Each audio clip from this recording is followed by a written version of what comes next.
El tema para hoy es El libro de Lucas, 17ª parte. Estamos aquí en Lucas capítulo 18, a partir del verso 15. Y traían a él, quiere decir, traían al Señor Jesús, los niños para que los tocara, lo cual viendo los discípulos les reñían. Mas Jesús llamándolos dijo: dejad a los niños venir a mí, y no lo impidáis, porque de los tales es el reino de Dios. De cierto os digo que cualquiera que no recibiere el reino de Dios como un niño, no entrará en él. Todavía hay personas que creen que los niños son estorbo.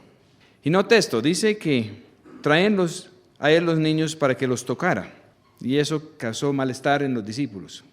No dice que trajeron los niños para la escuela dominical, no dice que sentaron los niños en una reunión a escuchar la prédica y la enseñanza del Señor. No dice nada de eso. Dice que trajeron los niños para que los tocara, para que les tocara. Y el Señor dice que si no entramos como un niño, que no es posible entrar en él, que hay que recibir el reino de Dios como un niño. Y los niños, ¿cómo estaban recibiendo el reino de Dios? Con un toque del Señor. El Señor los estaba tocando, y así ellos estaban entrando, porque el Señor dijo que no fuera a impedir a que entraran. Muchas veces en la religión organizada se sienten los niños y los ponen a hacer actos religiosos interminables donde no hay un claro toque del Señor. O otra cosa que hacen es separar a los niños y armarles aventuras a su edad. Pues no digo que eso es malo del todo, pero pueden pasar por todos los programas habidos y por haber para niños, para jóvenes, y gran parte de esos jóvenes pueden durar años yendo a esos eventos sin recibir un toque directo del Señor. Ahora el Señor dice que Él es la cabeza de un cuerpo mayor, y Él, cuando venció la muerte, cuando ascendió, en Efesios capítulo 4, dice que Él hizo eso con el fin de dar a unos apóstoles, otros profetas, otros evangelistas, otros pastores y maestros. ¿Por qué? Porque Él ya tiene un cuerpo de muchos miembros, y Él es la cabeza y está en el cielo. Y si nosotros tenemos la vida de Él, nosotros podemos tocar a otras personas con la vida del Señor. Y la persona que no queda tocada con la vida del Señor no puede entrar en el reino de Dios. No es cuestión de enseñarles cosas para que ellos acepten mentalmente la enseñanza. Obviamente es bueno estudiar la historia del pasado y toda la historia que tiene que ver con el Evangelio. Pero hay personas que saben todo eso. Aún los demonios lo saben y tiemblan, dice la Escritura. Pero eso no es suficiente. Ellos rechazaron el toque del Señor, por eso cayeron. Un apóstol es un enviado, es una persona que va como si fuera la otra persona, va en el lugar de la otra persona, va a representar a la otra persona. Y en el Nuevo Testamento el apóstol Pablo, que era apóstol designado por Dios, podía inclusive enviar personas él y continuar la cosa. Yo me acuerdo de niño, de tener contacto con grandes hombres de Dios que hacían esto. Cogían los niños y los sentaban sobre sus piernas, y en cualquier cosa que estaban haciendo, pues los niños tenían un contacto físico, un toque físico. Y yo no me acuerdo qué dijeron en muchas de las reuniones que asistí de niño, pero sí me acuerdo cuando grandes hombres de Dios como el tío Cam Townsend me sentaba en sus piernas de niño, y otras personas de similar estatura. Esos toques, ese contacto personal, esa posibilidad de estar con una persona así. Los recuerdos más grandes que tengo del padre Rafael García Herreros no es lo que él decía en sus muchos mensajes, tantos mensajes al país a través del Minuto de Dios en la televisión, sino que lo que me ha quedado es el contacto personal. Ir con él a determinado lugar, acompañarlo, tener un contacto personal, ver que cuando llegábamos a RCN, a Inravisión, que él saludaba al celador, el chofer, la señora de los tintos, y se preocupaba por ellos antes de llegar y dar su programa. Eso es un toque, a unas personas muy sencillas que así como niños se dejaban tocar. El método que ha escogido el Señor para extender el reino de Dios es a los que se dejan tocar por Él. ¿Qué es dejarse tocar por el Señor? Mi papá me enseñaba que la vida engendra la vida. Y si nosotros no tenemos la vida de Dios, y si estamos buscando a Dios desesperadamente, si nosotros podemos encontrar a otra persona que tiene la vida de Dios y pegarnos ahí, esa vida del Señor nos puede tocar. Después del día de Pentecostés, todos notaban que los apóstoles podrían llegar a determinado sitio y tocar a las personas. Eso es imponerles manos, tocarlos. Y que con un solo toque recibían el Espíritu Santo. Habían personas que querían saber cómo obtener el don de poder tocar a otros con la vida de Dios y ofrecían dinero. Todavía eso se llama simonía y no funciona. Porque la persona que está buscando su propio beneficio con las cosas de Dios no sirve para extender el reino de Dios. Lo genuino de un niño, y hay algo en cada niño que comienza inocente, que comienza bueno y tiene la posibilidad de dañarse más y más a través de la experiencia de la vida. Porque tenemos la oportunidad de escoger repetidamente en esta vida entre buscar el beneficio nuestro con o sin escrúpulos. Y los que busquen favorecer su propia vida y no tienen escrúpulos, se van alejando del reino de Dios y se van metiendo más y más en un reino de tinieblas. El Señor no dice que los niños automáticamente están en el reino de Dios. Él dice que hay que ser como un niño para poder recibir el reino de Dios. Ni siquiera dice entrar, dice recibir el reino de Dios. ¿Cómo podemos recibir el reino de Dios? Con un toque del Señor Jesús. ¿Y en qué consiste ese toque? En el toque del Señor Jesús va a quedar el aliento de vida, el Espíritu Santo. Y hay personas que pueden quedar tocados por el Espíritu de Dios. Más adelante la Escritura habla de ser bautizados, saturados en el Espíritu de Dios. A través de los tiempos, los hombres han tratado de decidir cuáles son los requerimientos para que los niños que participan en las cosas importantes y sagradas de Dios. Algunas iglesias tienen la confirmación, otros tienen el bautismo de infantes, otros tienen otros sistemas, pero todos están preocupados por los niños, para que los niños queden tocados con la vida de Dios. No quiero entrar en argumentos teológicos, solamente a decir que aquí el Señor está hablando a los adultos y está dando una orden claro y contundente de no impedir a los niños para que puedan venir al Señor, de no poner obstáculos en el camino. ¿Cómo pueden ser esos obstáculos en el camino? El hermano George Warnock me contó una historia que sucedió en el año 1948 o 49, cuando habían cosas muy interesantes y muy grandes de Dios sucediendo en el centro y en el norte del Canadá. Pero comenzaron a organizar la cosa. Entonces decidieron que los niños tenían que tener 12 años para aceptar al Señor y que no podían participar en la Santa Cena sin ser bautizados. La Escritura no habla así. La Escritura no instituye cosas de esa manera. Lo que dice es a veces poco, pero es contundente. ¿Y cómo les parece que en medio de armar sus reglas y poner orden a esto que estaba sucediendo en el nombre de Dios, donde habían muchos milagros y dones, y donde el Señor estaba restaurando la parte profética que llevaba tanto tiempo apagada en la iglesia? Entonces hicieron la Santa Cena y pasaron el plato con unas saltinas que habían despedazado ahí y advirtieron a todo el mundo ya que cuidado con sus hijos, que orden y control a sus hijos. Y había una familia que había llegado con un niñito que no tenía ni 2 años. El niño estaba enfermo de una enfermedad grave y terminal. Y ellos habían llegado allá a la búsqueda de Dios. Y estaban sentados ahí cuando alguien pasó el plato.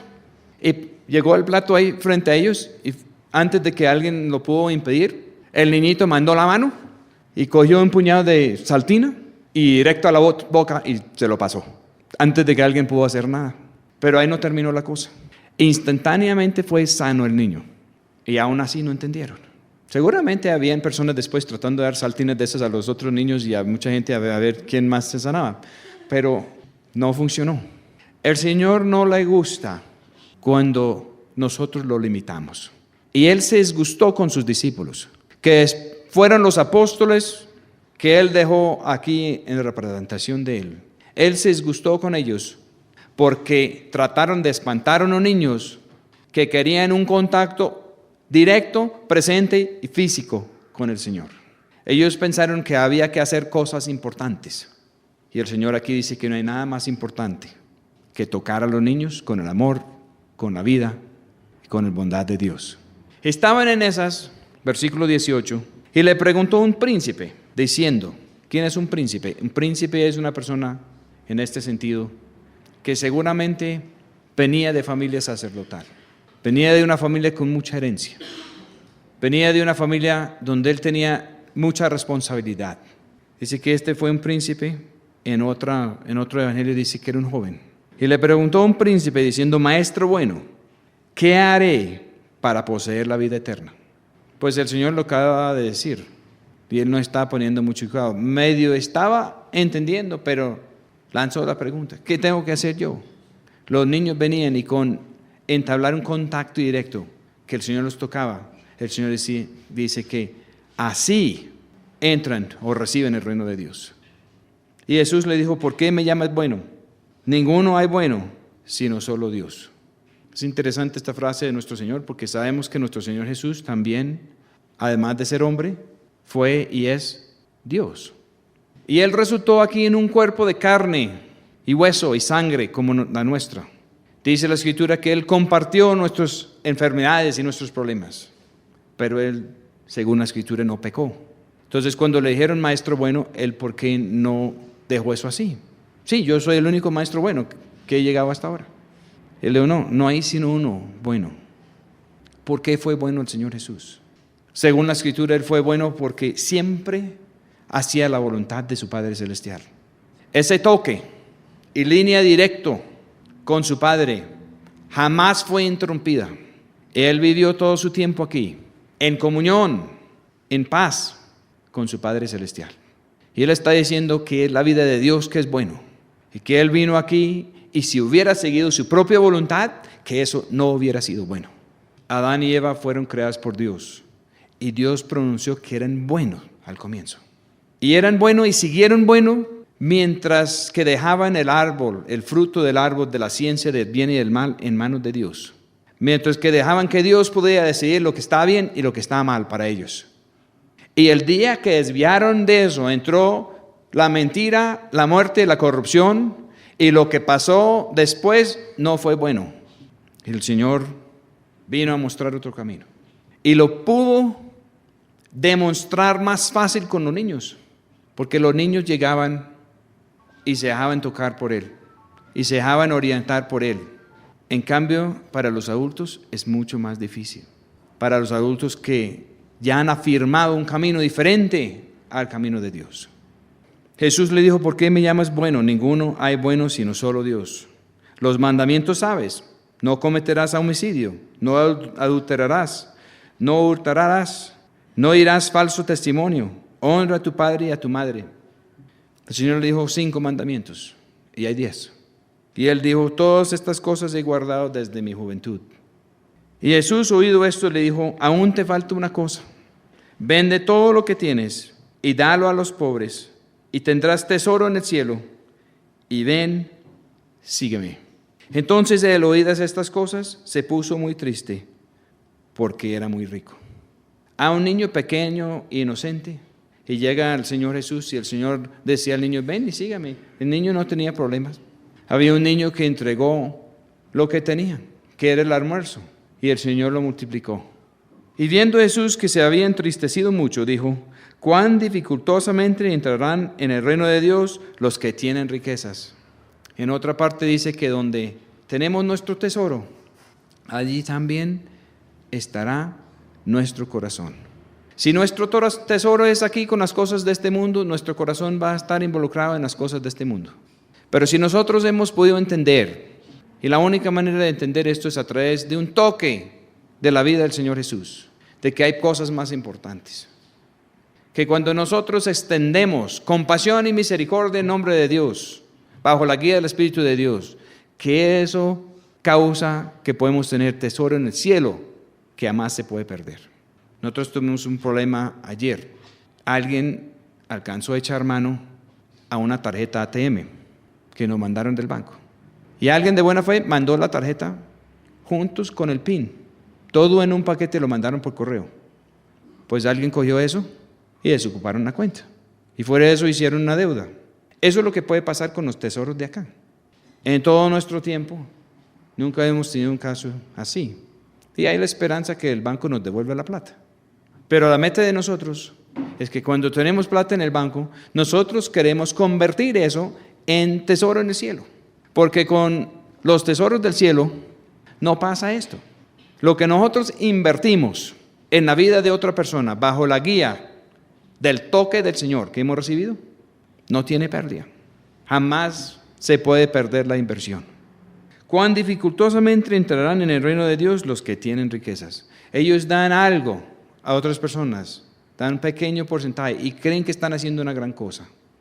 Y el Señor cogió a este príncipe y le dijo, bueno, está bien, que estaba empeñado en guardar los mandamientos. Pero nosotros podemos guardar los mandamientos en la vida de nosotros. Y guardar los mandamientos, Él no dice en ninguna parte que eso va a hacer que tenemos entonces tesoro en el cielo.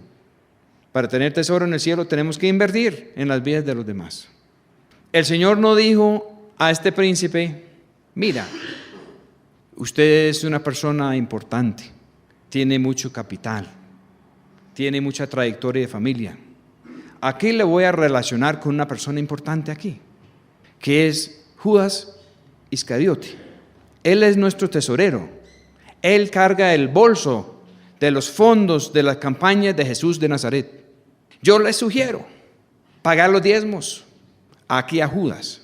Yo le sugiero dar una ofrenda generosa a este ministerio porque yo soy el Señor y estoy aquí y estamos ayudando a mucha gente y necesitamos plata.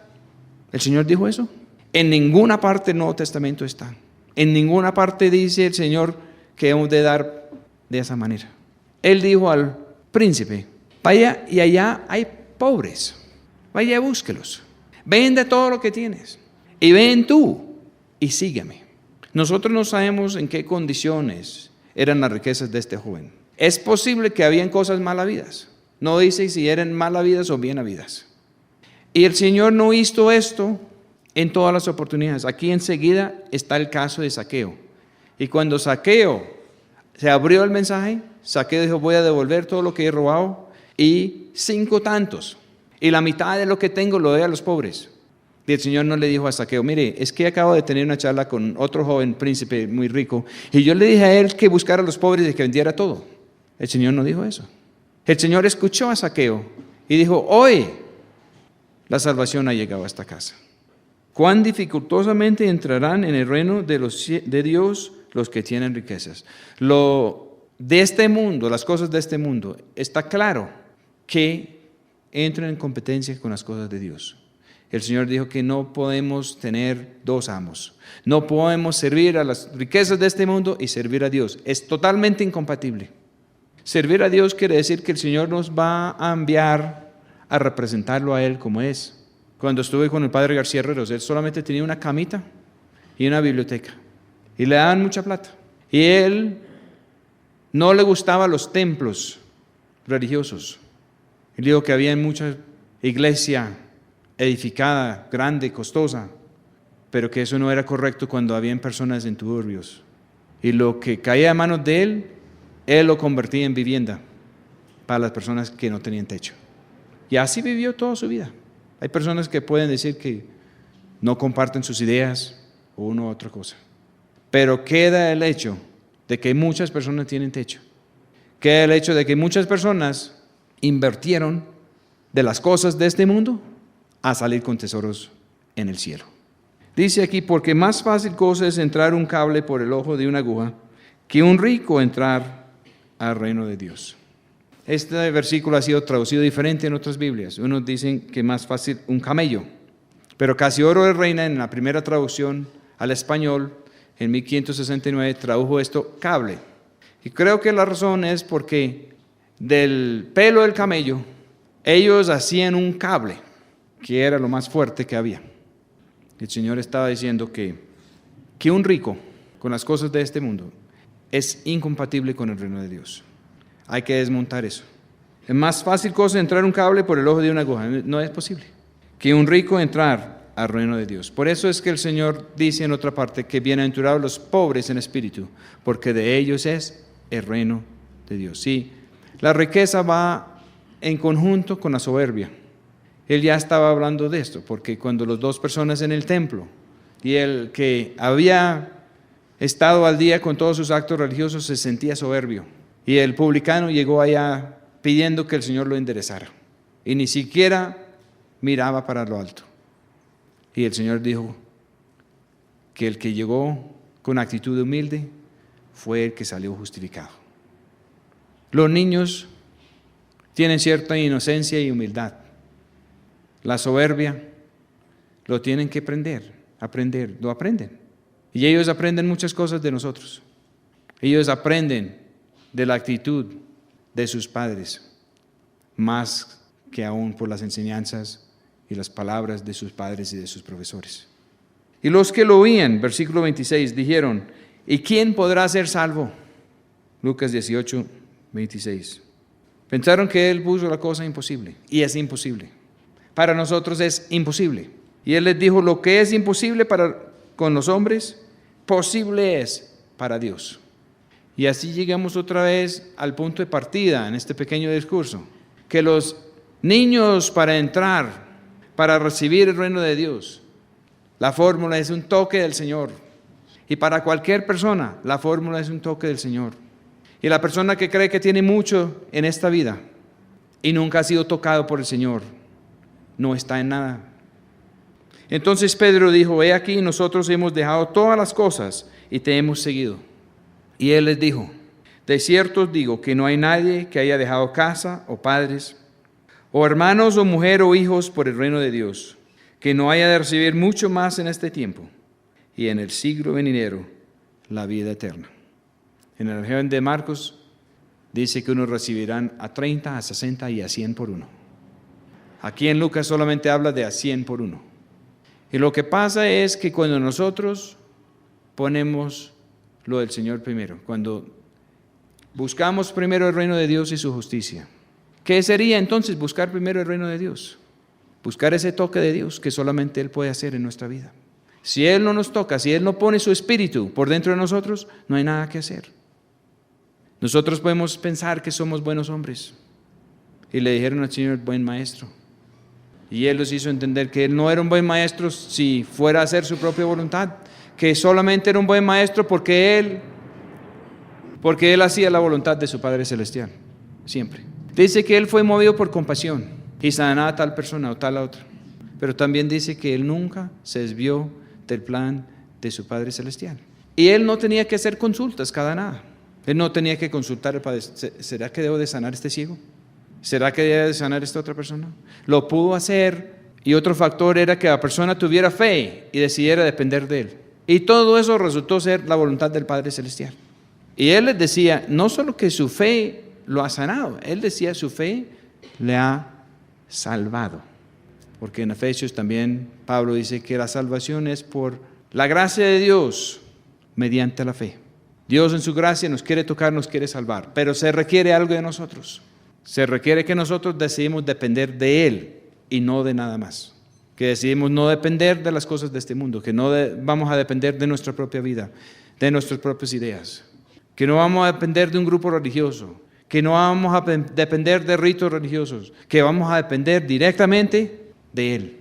Y si no hay ese toque para iniciar eso, y si no velamos por continuar en esa clase de comunión, Él acaba de enseñar al comienzo de este capítulo de que es necesario mantener una comunión abierto y continuo. Pero ¿cómo vamos a comenzar eso? Con un toque de Él en nuestra vida, con un toque de Él de la cual vamos a apreciar la mano de Él encima de nosotros. Vamos a apreciar la corrección de Él. Vamos a apreciar lo que Él decida acerca de nosotros. Y si eso implica para salir adelante con Él, de que tenemos que dejar cualquier otra cosa, después van a haber recompensas. El Señor enseña que tenemos responsabilidad con nuestros hijos, con nuestros padres, con nuestro cónyuge, etc. Pero también Él enseña de que si ponemos nuestra familia primero, que no vamos a poder servir al Señor. Servir al Señor puede implicar tomar riesgos. Servir al Señor puede implicar muchísimas cosas. Y no tenemos que matar mucho la cabeza con eso. Porque si el Señor nos toca y si pone su espíritu en nosotros, nosotros vamos a comenzar a jalar por naturaleza por donde el Señor quiere. Versículo 31. Y Jesús, tomando aparte a los 12, les dijo: He aquí, subimos a Jerusalén y serán cumplidas todas las cosas que fueron escritas por los profetas del Hijo del Hombre. Porque será entregado a los gentiles y será escarnecido, e injuriado y escupido. Y después que le hubieran azotado, le matarán, mas al tercer día resucitará. Pero ellos nada de esas cosas entendían, y esa palabra les era encubierta, y no sabían lo que decían. Así fue con los discípulos, con lo que iba a suceder cuando el Señor literalmente pasó por esto, y literalmente resucitó de entre los muertos al tercer día. Pero el Señor también enseña de que ahora su cuerpo es mayor, que nosotros, si hemos sido tocados por Él, si hemos entrado al reino de Dios. ¿Qué quiere decir entrar al reino de Dios? De que lo tenemos a Él por Rey, en vez del sistema de este mundo, en vez de nosotros mismos, en vez de cualquier otra cosa. Y ya llevamos cerca de 2000 años, entrando en un tercer día profético. El tercer día profético, según la Escritura, es que un día puede ser como 1000 años y 1000 años como un día. Y estamos por entrar en un tercer día, tercer milenio. Unos creen que ya estamos ahí, otros piensan que se demora un poquitico. Pero esto está para la generación de nosotros. Y la Escritura habla de una primera resurrección, de unos que van a reinar con el Señor por 1000 años, por un día profético. ¿Cuáles son los que van a reinar con el Señor? ¿Los que han buscado las cosas de este mundo van a reinar con el Señor? ¿Los que no tienen tesoro en el cielo van a reinar con el Señor? ¿Los que han buscado su propio beneficio con los dones y cosas que han obtenido del Señor van a reinar con el Señor? Parábola tras parábola dice que no. Parábola tras parábola dice que los que van a reinar son los que invierten bien lo que el Señor les ha dejado. ¿Cómo es una buena inversión? El Señor se lo pintó al príncipe joven rico. Venda todo lo que tienes, dáselo a los pobres, ven tú y sígueme y vas a tener tesoro en el cielo. Y el hombre se fue triste porque tenía muchas cosas. Y el Señor dice aquí que es más o menos imposible para nosotros, imposible que un rico entre en el reino de los cielos. Hay ricos de una manera y ricos de otra manera. Hay unos que no tienen plata pero son muy soberbios y para Dios son ricos porque no son pobres de espíritu. Hay otros que pueden tener muchas cosas pero son humildes y dóciles y estarán dispuestos a hacer lo que el Señor quiera con eso. Nosotros pensamos que si soltamos las cosas de este mundo, que nos va a ir mal. Pero si no soltamos las cosas de este mundo, no es posible que nos vaya bien en todo el sentido de la palabra. El Señor resucitó después de 3 días literales. Y la Escritura claramente enseña que Él vendrá con los suyos en una segunda venida. Y habrá una primera resurrección que durará por 1000 años. 1000 años es lo mismo que un día. Si Él quiere que dure un día y decir que es 1000 años, también lo puede hacer, porque Él es Dios. No sabemos si va a ser 1000 años literales, eso es lo que cree Clayton. O no sabemos si va a ser un día, que dure lo que Dios quiera. Así como cuando Josué dijo al sol que se parara y a la luna que se parara, y hubo un día que duró lo necesario para que Dios pusiera todo en manos de su pueblo. Eso es lo que cree el hermano George Warnock. Yo no sé discutir estas cosas. Lo único que sé es que la persona que no ha recibido un toque personal y directo del Señor no ha entrado en el reino de Dios. Y que hay que velar por eso, para que Él siga siendo siempre nuestro Rey. Si Él es nuestro Rey, y si nosotros nos equivocamos, Él tiene toda autoridad y todo poder para enderezarnos. Pero si nosotros no sometemos a la autoridad de Él, es muy difícil pensar que Él nos va a conducir a la vida eterna sin que agachamos la cabeza ante Él. Los discípulos no entendían estas cosas y hemos pasado por un gran tiempo de la era de la iglesia sin que muchos entendieran estas cosas. No dice que ellos entendían un poquito, y que había otro poco que no entendían. Dice aquí, pero ellos nada de estas cosas entendían. No entendían. No entendían que Él vino a dar su vida. No entendían que Él vino para dar un ejemplo para que nosotros lo siguiéramos. No entendieron de que nosotros también tenemos que agachar la cabeza y a estar dispuestos a perder nuestra vida si vamos a hallar el reino de los cielos. No entendían nada de eso. Ellos pensaron que venía un Mesías y un reino de Dios donde ellos en su propia vida iban a ser los ministros del gabinete, que ellos iban a ser los príncipes de nuestro Señor Jesús, que cada uno iba a manejar tremendas cosas. Y fue un golpe muy duro cuando mataron al Señor y todos salieron corriendo. Y uno de ellos lo había traicionado. Después de la resurrección, el Señor les dijo que esperaran, que no fueran a entrar en el ministerio que tenían sin poder desde arriba, sin estar no solo tocados, sino llenos del Espíritu de Dios.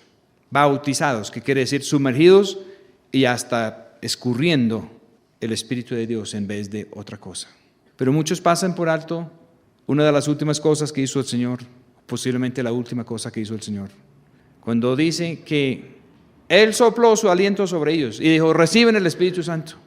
Y después dice que Él les tocó para que puedan entender las Escrituras. Él les abrió el entendimiento. Las Escrituras no se pueden entender con el entendimiento de nosotros.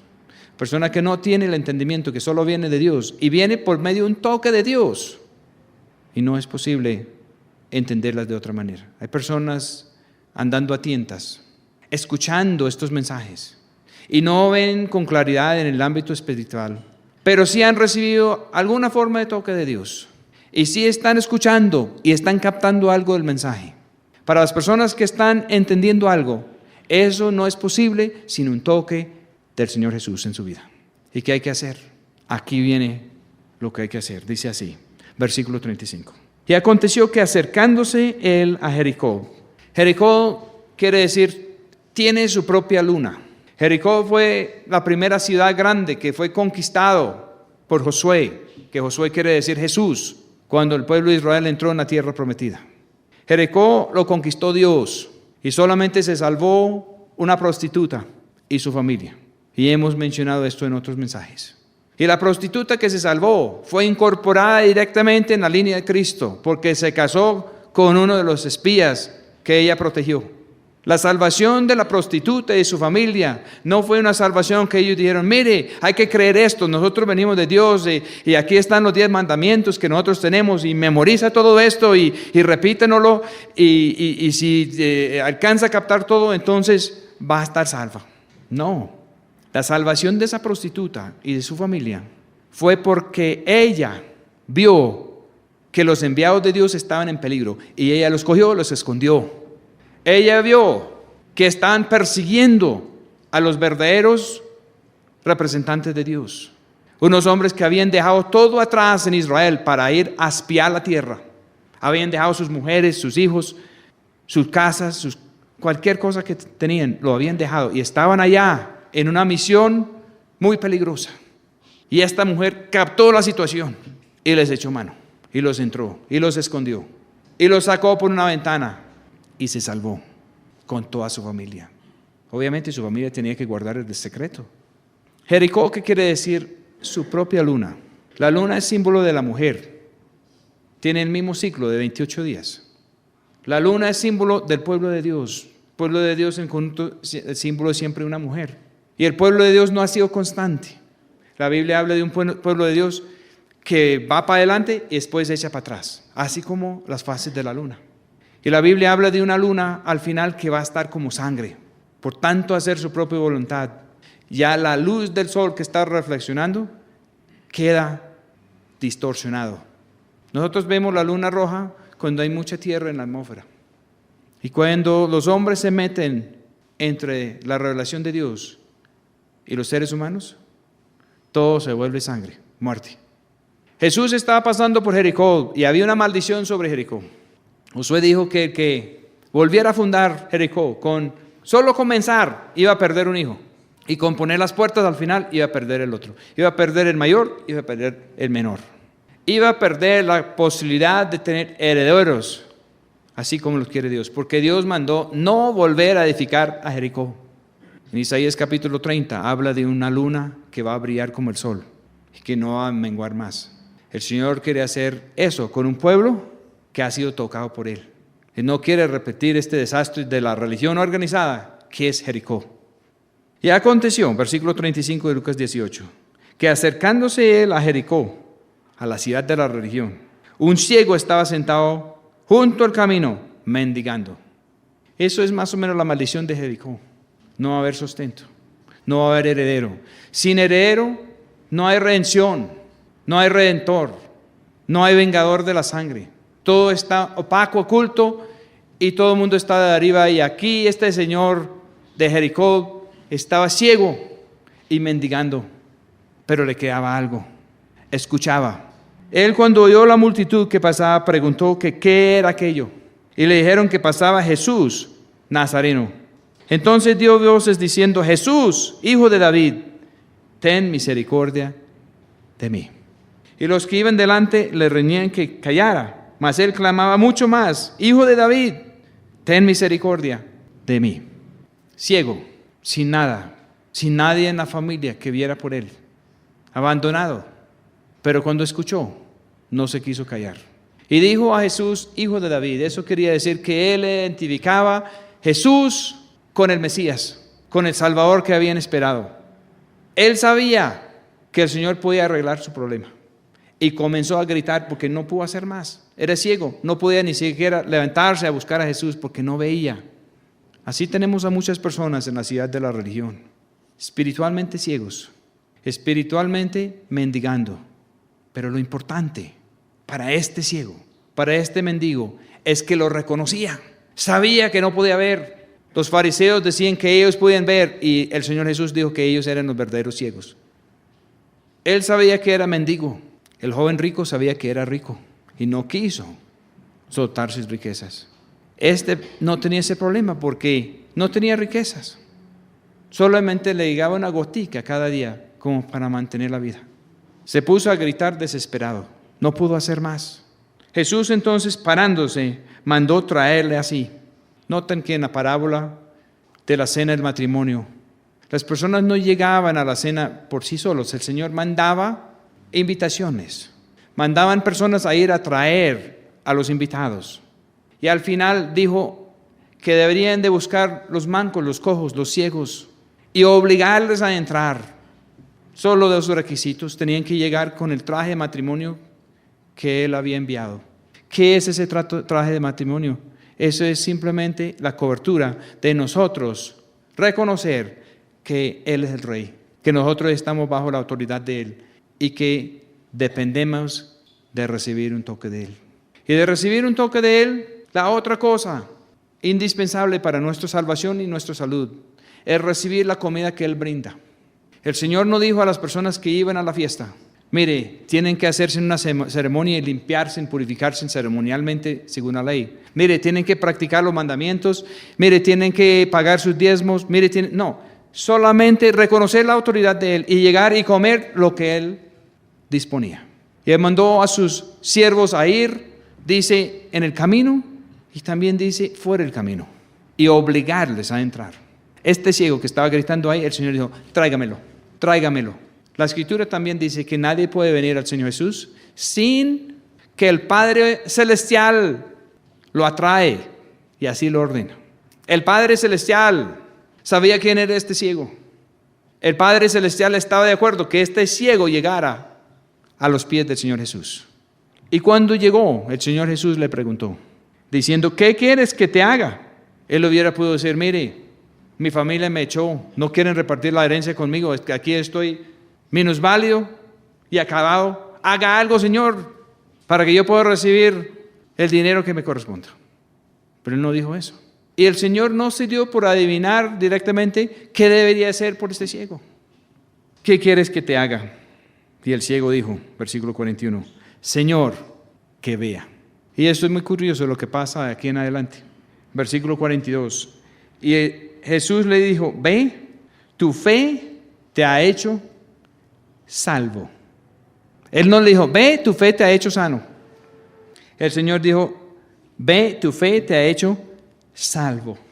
Y luego vio y le seguía, glorificando a Dios. Y todo el pueblo, como lo vio, dio a Dios alabanza. ¿Qué quería este ciego? Él quería ver porque quería seguir al Señor Jesús. Él no quería ver para volverse a Jericó y ganar plata. Él quería ver para glorificar a Dios. Y el Señor lo declaró no solo sano, sino también salvo. En contraste con los fariseos que decían que podían ver, y el Señor decía que no están viendo. Eso fue entrando a Jericó. Y el Señor metió a Jericó y volcó a Jericó. Volcó a Jericó. Lo que sigue es la historia de Zaqueo. No tenemos tiempo para eso ahorita. Pero es la historia de otra persona que estaba a la expectativa. ¿Qué quería Zaqueo? ¿Por qué se subió en el árbol? Quería ver al Señor. Quería un toque personal del Señor. Y el Señor lo bajó del árbol, lo acompañó a su casa. ¿No le parece increíble? Muchas personas, el Señor decía, ven, sígueme, y ellos siguieron al Señor. Pero el Señor, en el caso de Zaqueo, siguió a Zaqueo a su casa. Y allá en la casa de Zaqueo se revolucionó la casa, porque el Señor dijo que la salud, la salvación había llegado a esa casa. Después de eso viene otra parábola del reino de Dios, que será tema de otro mensaje, pero es muy interesante. Muchos recibieron dones, muchos recibieron cosas del Señor, pero no todos eran fieles con lo que han recibido del Señor. Unos recibieron más que otro. Uno estaba preocupado en no perder lo que Dios le había dado, pero estaba tan preocupado en eso que no quiso tomar riesgos. Si no arriesgamos nuestra vida para el Señor y para el Evangelio, la Escritura dice claramente que lo vamos a perder al final. Pero si ponemos nuestra propia vida en riesgo para el Señor y para el Evangelio, el Señor dice que lo vamos a hallar al final. El ciego gritaba, igual que con los niños, le dijeron que se callara. El Señor tiene cosas más importantes que hacer. De tratar otro ciego aquí en la ciudad de la región de Jericó, que está reconstruido en contra de los órdenes de Dios, está en medio de una tremenda maldición. Y el Señor se dio por responder al clamor de un ciego. La otra gente, los que no estaban ciegos en Jericó, no estaban clamando al Señor para un toque del Señor. Ellos pensaron que estaban bien, estaban viendo las cosas de este mundo y pensaron que estaban bien. Pero otro hombre allá, Zaqueo, que tenía mucho de las cosas de este mundo y buena parte lo había recibido de mal manera. Y él tuvo un deseo igual de ver al Señor. Y cuando vio al Señor no quedó igual. Lo que pasa es que si nosotros queremos ver al Señor, si el Señor tiene que abrir nuestros ojos o simplemente dejarse ver por nosotros. Muchas cosas eran cubiertas para los discípulos, no lo podían ver en ese momento. Pero el Señor puede hacer que veamos. Él nos puede tocar. Una cosa es escuchar, otra cosa es ver. Hay muchas personas escuchando ahora, más y más están escuchando. ¿Cuántos van a quedar insatisfechos con escuchar hasta que puedan ver? Hasta que pueden ver los planes y propósitos de Dios para ellos y para los demás. Hasta que pueden ver los planes y propósitos de Dios para Colombia. Hasta que pueden ver en el ámbito espiritual. Porque el Señor dice que cuando Él tiene amigos, Él comparte lo íntimo de lo que está haciendo. Los amigos del Señor, los verdaderos amigos, son los que hacen lo que Él manda. Y Él no los deja a tientas, no los deja en tinieblas. Él comparte lo más íntimo de sus planes y propósitos. El ciego quedó viendo. El ciego quedó salvo. El ciego quedó glorificando a Dios. Y el ciego quedó siguiendo al Señor. ¿Qué necesitamos nosotros para ingresar al reino de Dios? Para poder escuchar, entender, ver. No lo podemos hacer con reuniones. No lo podemos hacer con estudiar libros. Aunque todas esas cosas pueden tener su beneficio en su momento. Pero lo único que nos puede abrir el entendimiento, lo único que nos puede abrir los ojos, lo único que nos puede salvar, lo único que nos puede sanar, es un toque directo del Señor a nuestra vida. El Señor no pasó por donde el ciego a decir, veo que está ciego, aquí lo voy a tocar. Cuando Él vio que el ciego estaba gritando a todo pulmón y causando un escándalo y diciendo que Él era el hijo de David, que Él era el rey, que el ciego lo reconocía como el rey y quería misericordia. Es un evangelio muy sencillo. El Señor no le dijo al ciego, ven aquí, pasa adelante, vamos a orar por usted. Él no le dijo al ciego, ven acá y repíteme esta oración. Repítame esta oración y después le vamos a poner en unas clases especiales aquí con Pedro y Juan y Santiago y lo van a adiestrar en las cosas importantes de la campaña de nosotros. Y si usted aprende todo esto, le vamos a hacer un examen. Entonces después le podemos dar un cartón y usted va a ser un evangelizador nuestro y lo vamos a enviar. ¿El Señor dijo eso? No dijo nada de eso. No lo dijo con este ciego y no lo dijo con nadie eso. ¿Por qué? Porque cuando hay un toque del Señor, todo cambia. El príncipe joven rico fue triste, pero no logró ese toque. Quedó cumpliendo ritos y mandamientos secos, pero no logró el toque. Y era imposible que se salvara sin eso. Completamente imposible. Las personas no se salvan con nosotros convencerlos con algo mental. Las personas se salvan cuando Dios los toca. Y lo puede hacer a través de nosotros siempre y cuando tenemos el verdadero Espíritu de Dios y hemos sido enviados por Él. El ciego quedó no solo con su vista, quedó salvo. Se salvó de una ciudad de religión que iba todo completo rumbo a la perdición, bajo maldición. Zaqueo y toda su familia se salvaron de la misma manera que la prostituta Rahab tantos años antes. Y aquí venía un descendiente de Rahab, el Señor Jesús, a Jericó, a revolcar a Jericó de otra manera. Vamos a orar. Señor, te damos gracias por tanto ejemplo inconfundible. Y te damos gracias, Señor, por el toque de su Espíritu, que nos da la oportunidad de empeñar todo por la verdad, de empeñar todo hasta quedar sumergidos, bautizados, saturados del Espíritu suyo, de la vida suya, en vez de la nuestra. Permita, Señor, que aquí en Colombia y en el mundo entero, que haya un toque suyo a través de personas como nosotros, o aún directamente, a todas las personas que saben que son mendigos y saben que sin la luz suya, Señor, somos todos ciegos. Recordamos, Señor, muchas de sus enseñanzas. Acabamos de leer en Lucas que al regreso suyo habrá fe, encontrará fe en la tierra, porque sabemos que sin ojos de fe no podemos ver. Pedimos, Señor, el aumento de nuestra fe, hasta que su fe puede morar en nosotros, para así salvarnos, para así sanarnos, para seguirte de todo corazón, como el ciego del camino de Jericó. Pedimos, Señor, que podemos comprender el Evangelio para ser verdaderos evangelizadores suyos, de saber que no es con sistemas, que no es con inventos de nosotros, aunque de vez en cuando viene la mano suya por encima de todo eso, así como cuando el niño comió la saltina. Pero permita, Señor, que podemos entrar, establecer, mantener el toque, el contacto directo, así como niños. Pedimos esto, Señor, en su nombre, en su naturaleza, no en la nuestra. Amén.